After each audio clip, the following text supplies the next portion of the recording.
મિત્રો, આપણા હિન્દુ ધર્મમાં પિતૃપક્ષ એટલે કે શ્રાદ્ધનું ખૂબ જ મહત્વ હોય છે. શ્રાદ્ધ પક્ષ દરમિયાન આપણા પૂર્વજો પૃથ્વીલોક પર આવે છે અને આપણા દ્વારા કરવામાં આવતા શ્રાદ્ધ, તર્પણ, પિંડદાન જેવા કાર્યોથી સંતુષ્ટ થઈને આપણને આશીર્વાદ આપે છે. દર વર્ષે પિતૃપક્ષ ભાદરવા મહિનાની પૂર્ણિમા તિથિથી પ્રારંભ થાય છે અને આસો મહિનાની અમાવસના દિવસે સમાપ્ત થાય છે. આ દિવસને સર્વપિતૃ અમાસ પણ કહેવામાં આવે છે. શ્રાદ્ધ પક્ષ દરમિયાન પોતાના પૂર્વજોની સંતુષ્ટિ માટે શ્રાદ્ધ, કર્મ, દાન, ધર્મ વગેરે કરવું જોઈએ. ભગવાન શ્રી કૃષ્ણ કહે છે, જે મનુષ્યને તેના પૂર્વજોના આશીર્વાદ પ્રાપ્ત થાય છે તેના કુળનું ગૌરવ હંમેશા વધે છે. આવા મનુષ્ય કદી ગરીબ રહેતા નથી. શ્રાદ્ધ પક્ષ 16 દિવસો સુધી ચાલે છે અને આ સમય દરમિયાન મનુષ્યએ પૂર્વજોની આત્માની શાંતિ માટે વિશેષ ઉપાય જરૂર કરવા જોઈએ. મિત્રો, આપણા પૂર્વજોને આપણા પરિવારની સુરક્ષાનું કવચ માનવામાં આવે છે. આપણા પૂર્વજો ઘણા પ્રકારના સંકટોથી આપણી રક્ષા કરે છે. જો આપણા ઘર પર પિતૃઓના આશીર્વાદ હોય તો કોઈ પણ દુષ્ટ આત્મા અથવા નકારાત્મક શક્તિ આપણા ઘરમાં પ્રવેશ કરી શકતી નથી.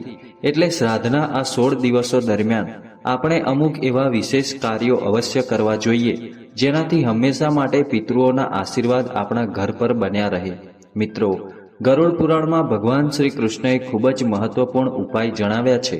ભગવાન શ્રી કૃષ્ણના જણાવ્યા અનુસાર પૂર્વજોના આત્માની સંતુષ્ટિ માટે સર્વોત્તમ ઉપાય છે દાન કરવું. અને દાનમાં પણ સર્વોત્તમ દાન છે તલનું દાન. તલના દાનને શ્રેષ્ઠ માનવામાં આવે છે.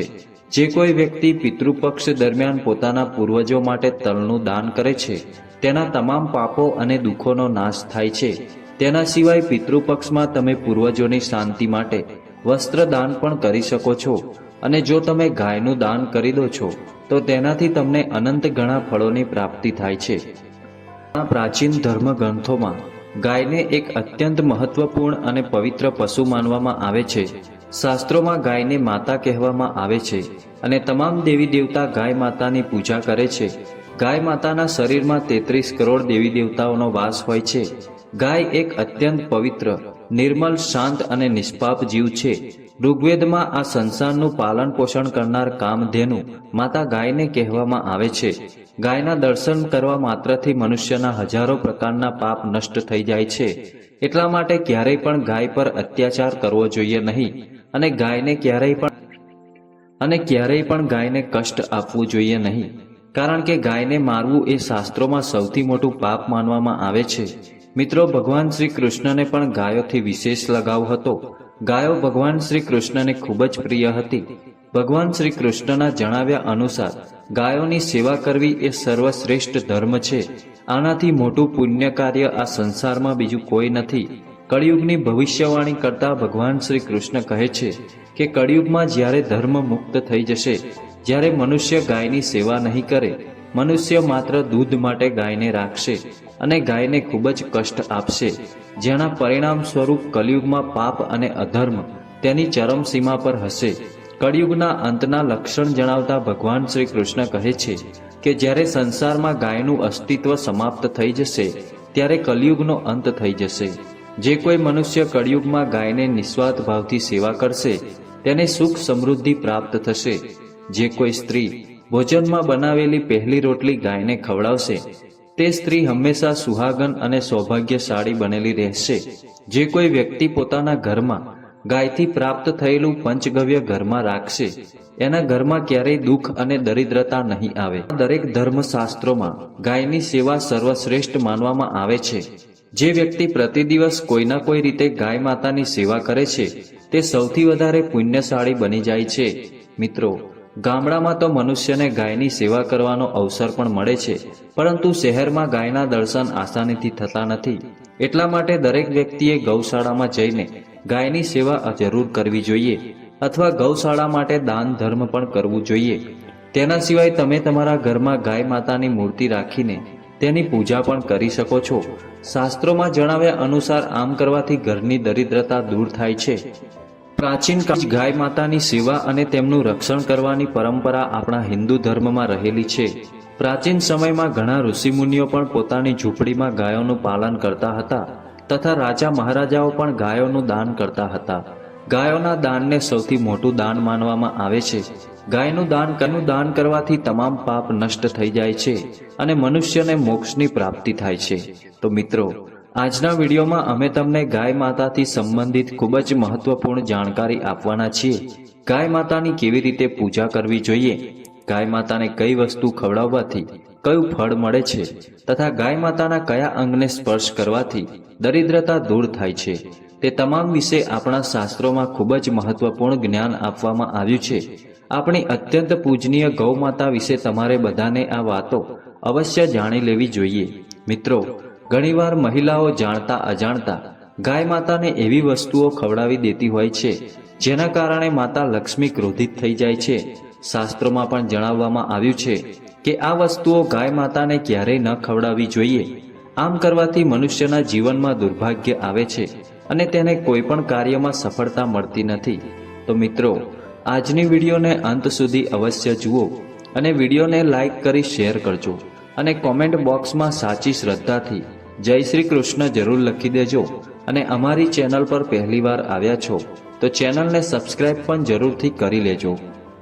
તો ચાલો મિત્રો, હવે તમને જણાવીએ ગાય માતા વિશે સૌથી મહત્વપૂર્ણ નિયમો. મિત્રો, ગાય માતાના દર્શન કરવા ખૂબ જ શુભ માનવામાં આવે છે. આપણા શાસ્ત્રો એવું કહે છે કે રોજ સવારે ગાયના દર્શન કરવાથી પુણ્યની પ્રાપ્તિ થાય છે અને રોજ સવારે ગાયના ગોબરના દર્શન કરવાથી માતા લક્ષ્મીની પ્રાપ્તિ થાય.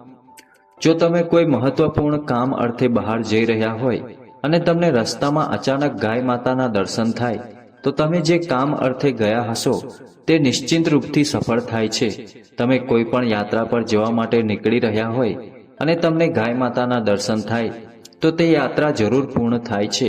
મિત્રો, જ્યોતિષ શાસ્ત્ર અનુસાર કુંડળીમાં જો પિતૃદોષ હોય તો અન્ય ઉપાયોની સાથે ગાય માતાને રોજ રોટલી અને ઘાસ ખવડાવવાથી પિતૃદોષથી મુક્તિ મળે છે. આ પ્રકારે જો કુંડળીમાં શનિની સાડાસાતી અને મહાદશા હોય તો દર શનિવારે અને અમાવસના દિવસે કાળા રંગની ગાયને ઘાસ અથવા રોટલી ખવડાવવાથી આ દોષો દૂર થાય છે. મિત્રો, ગૌમૂત્ર ખૂબ જ ઉપયોગી, પવિત્ર અને સ્વાસ્થ્યની દ્રષ્ટિએ અત્યંત સારું માનવામાં આવે છે. આધ્યાત્મિક દ્રષ્ટિથી ગૌમૂત્રનું મહત્વ છે, સાથે સાથે વૈજ્ઞાનિક અને સ્વાસ્થ્યની દ્રષ્ટિથી પણ ગૌમૂત્રથી અનેક લાભ થાય છે. ગૌમૂત્રમાં ઘણા પ્રકારના ખનિજ પદાર્થ અને સ્વાસ્થ્યવર્ધક તત્વ હોય છે જે આપણા શરીરની શુદ્ધિ કરે છે અને અનેક રોગોથી પણ આપણને બચાવે છે. ગૌમૂત્રનો છંટકાવ કરવાથી વાતાવરણમાં શુદ્ધતા અને પવિત્રતા પ્રાપ્ત થાય છે. એટલા માટે આપણા શાસ્ત્રોમાં શરીરને નિરોગી રાખવા માટે પ્રતિદિવસ ગૌમૂત્રનું સેવન કરવું તથા ઘરમાં ગૌમૂત્રનો છંટકાવ કરવાનું કહેવામાં આવે છે.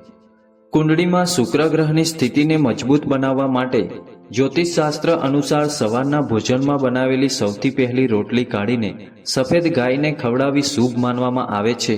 જો તમારી કુંડળીમાં બુધ ગ્રહ કમજોર હોય અને કોઈ કારણે તમારે આનો દુષ્પ્રભાવ પડી રહ્યો હોય તો બુધવારના દિવસે ગાયને લીલો ચારો ખવડાવવાનો શરૂ કરી દો.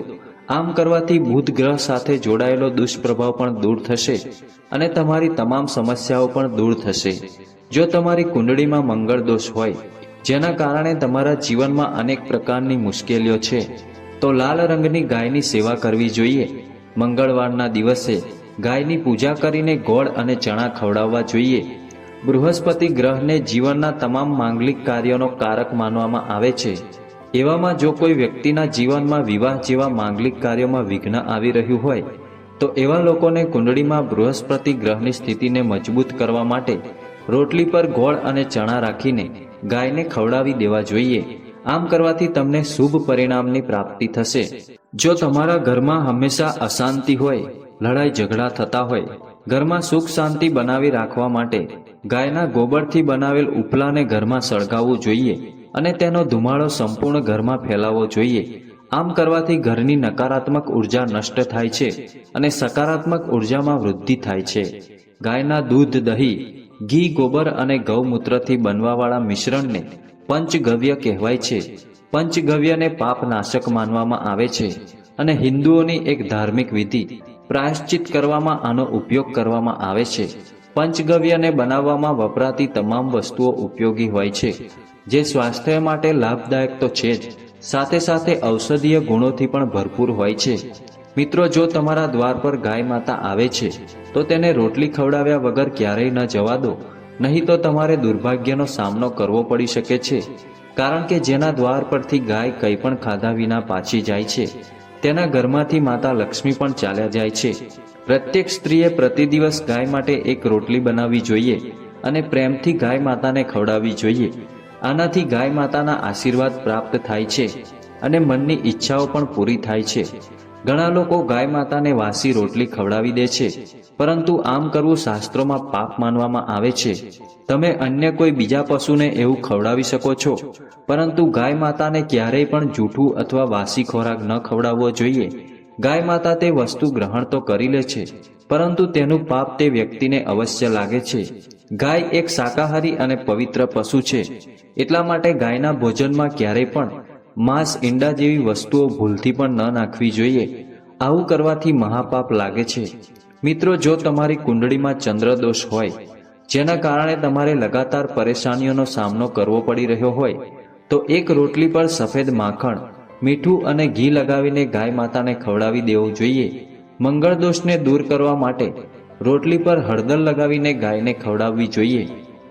જો તમારા ઘરમાં ધન સંબંધિત સમસ્યાઓ હોય તો ગુરુવારના દિવસે ગાયને કેળા ખવડાવવા જોઈએ. આમ કરવાથી દરિદ્રતા દૂર થાય છે. મિત્રો, શાસ્ત્રોમાં પણ કહેવામાં આવ્યું છે કે જે કોઈ મનુષ્ય તન, મન, ધનથી ગૌ માતાની સેવા કરે છે તે મનુષ્યને મૃત્યુ બાદ વૈતરણી નદી ગાય માતાની પૂંછડી પકડીને પાર કરી લે છે અને એવા વ્યક્તિનું ક્યારેય અકાળ મૃત્યુ થતું નથી અને તેને મોક્ષની પ્રાપ્તિ થાય છે. જે વ્યક્તિની ભાગ્યની રેખા સૂઈ ગઈ હોય એ વ્યક્તિ પોતાના હાથની હથેળીમાં ગોળ રાખીને ગાય માતાને ખવડાવે અને ગાય માતા તમારી હથેળીને જીભથી ચાટે તો તેની સૂઈ ગયેલી ભાગ્ય રેખા જાગી જાય છે અને તમારું દુર્ભાગ્ય સૌભાગ્યમાં પરિવર્તિત થઈ જાય છે. તો મિત્રો, આ પ્રકારે આપણે સૌએ ગાય માતાની સેવા જરૂર કરવી જોઈએ. તો મિત્રો, આશા છે કે આજની વિડીયો તમને જરૂરથી પસંદ આવી હશે. તો મિત્રો, આજની વિડીયો સારી લાગી હોય તો વિડીયોને લાઈક, શેર કરી અમારી ચેનલને સબસ્ક્રાઇબ કરીને બાજુમાં આપેલ બેલ આઇકોન જરૂરથી પ્રેસ કરી દેજો, જેથી અમારા આવનારા નવા વિડીયોની નોટિફિકેશન સૌથી પહેલા તમને મળી શકે.